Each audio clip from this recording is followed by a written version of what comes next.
Hello everyone. तो इस video में हम एक्सरसाइज 2A का क्वेश्चन नंबर 4 सॉल्व करेंगे।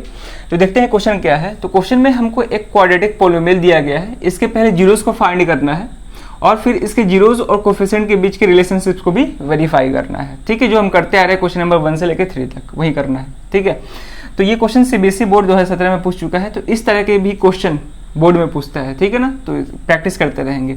तो ध्यान से देखेंगे यहाँ पे, तो जो भी क्वाड्रेटिक पोलिनोमियल दिया गया है उसको हम कुछ मान लेते हैं, fx, gx, px कुछ भी मान लेते हैं। तो इसको हम gx मान लेते हैं। ठीक है, तो let gx is equal to 2x square minus x minus 6। ठीक है, बस ये ध्यान रखेंगे कि ब्रैकेट में वही वेरिएबल होगा जो पोलिनोमियल में यूज किया गया है। ठीक है, तो यहाँ पे x यूज किया गया है तो यहाँ भी x होगा, अगर y यूज किया गया होता तो यहाँ भी क्या होता है, y होता है। क्लियर है। अब ध्यान से देखेंगे, तो जीरोस फाइंड करने से पहले हम ये भी चेक करते हैं कि जो भी गिवन पोलिनोमियल है वो स्टैंडर्ड फॉर्म में है कि नहीं है। तो ये ऑलरेडी पहले से स्टैंडर्ड फॉर्म में है, क्योंकि स्टैंडर्ड फॉर्म का मतलब होता है पहले एक्स स्क्वायर वाला टर्म होना चाहिए, फिर एक्स वाला टर्म, फिर कांस्टेंट टर्म होना चाहिए। तो ये है। ठीक है, तो ये स्टैंडर्ड फॉर्म में है।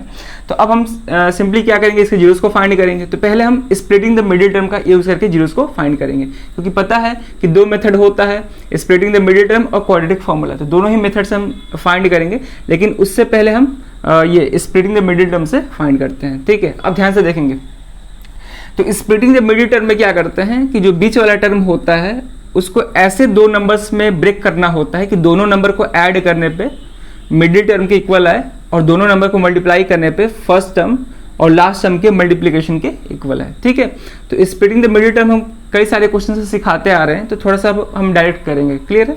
चलिए, तो यहाँ से हो जाएगा 2x स्क्वायर। अब ध्यान से देखेंगे, अगर हम -4x और +3x लेते हैं, ठीक है, तो -4x और +3x को ऐड करेंगे तो -x आ जाएगा, और इन दोनों को मल्टीप्लाई करेंगे, -4 और 3 को मल्टीप्लाई करेंगे तो -12 आ जाएगा, यानी कि फर्स्ट टर्म और लास्ट टर्म के प्रोडक्ट के इक्वल आ जाएगा। ठीक है, तो +3x और यहाँ पे -6 हो जाएगा।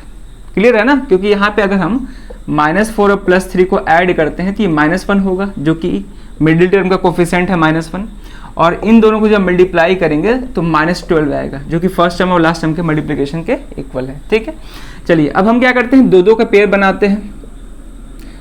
तो अब इसमें से, इस पेयर में से कॉमन हमको क्या दिख रहा है, एक x कॉमन दिख रहा है और 2 भी कॉमन दिख रहा है, तो 2x कॉमन कर लिए, यहाँ पे केवल x बचेगा और यहाँ पे क्या बच जाएगा, तो 4x को 2x से डिवाइड करेंगे तो x x कैंसिल, केवल 2 बचेगा। ठीक है, यहाँ पे कॉमन क्या दिख रहा है, 3 कॉमन दिख रहा है, तो यहाँ भी x -2 हो जाएगा। ठीक है, अब पूरे में यानी कि इस टर्म में और इस टर्म में x -2 कॉमन है, x -2 कॉमन कर लिए, यहाँ पे क्या बचेगा, 2x बचेगा और यहाँ पे 3 बचेगा। क्लियर है।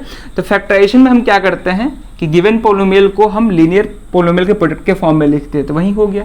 अब जीरोस फाइंड करना है, तो जीरोस फाइंड करने के लिए हम इसको जीरो से इक्वेट कर देंगे। तो for zeros of fx, fx को हम जीरो से इक्वेट करते हैं, तो इसी को हम जीरो से इक्वेट कर देंगे, यानी कि x -2 इंटू 2x + 3 को ही जीरो से इक्वेट कर देंगे। ठीक है, तो अब हम क्या करेंगे, एक बार इसको जीरो के इक्वल करेंगे, एक बार इसको जीरो के इक्वल करेंगे, तो वहां से हमको x के 2 वैल्यू मिल जाएंगे। ठीक है, तो यहां से पहले हम x -2 को जीरो के इक्वल करते हैं, उसके बाद 2x + 3 को भी जीरो के इक्वल करते हैं।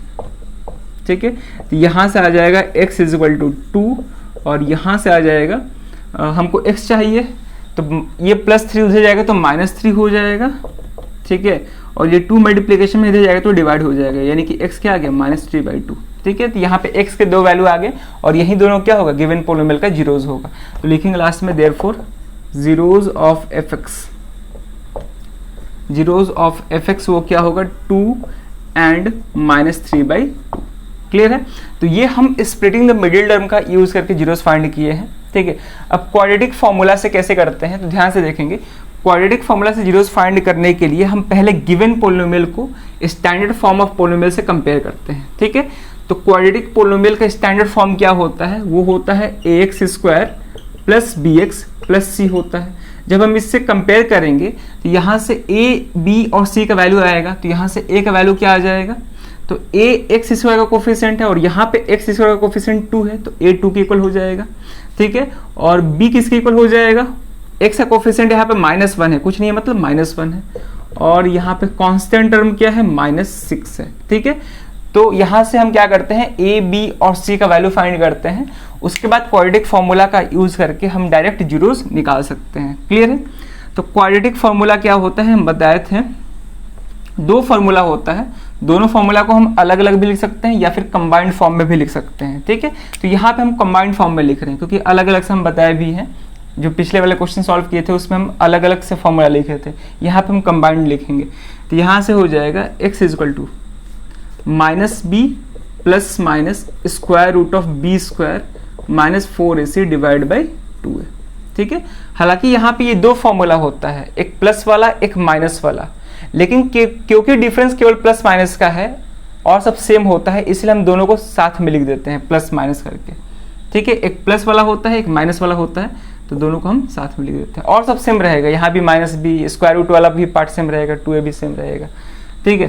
तो यहाँ पे अब दोनों को सॉल्व करते हैं, तो यहाँ से हो जाएगा x इजकल टू, लास्ट में हम अलग अलग कर देंगे।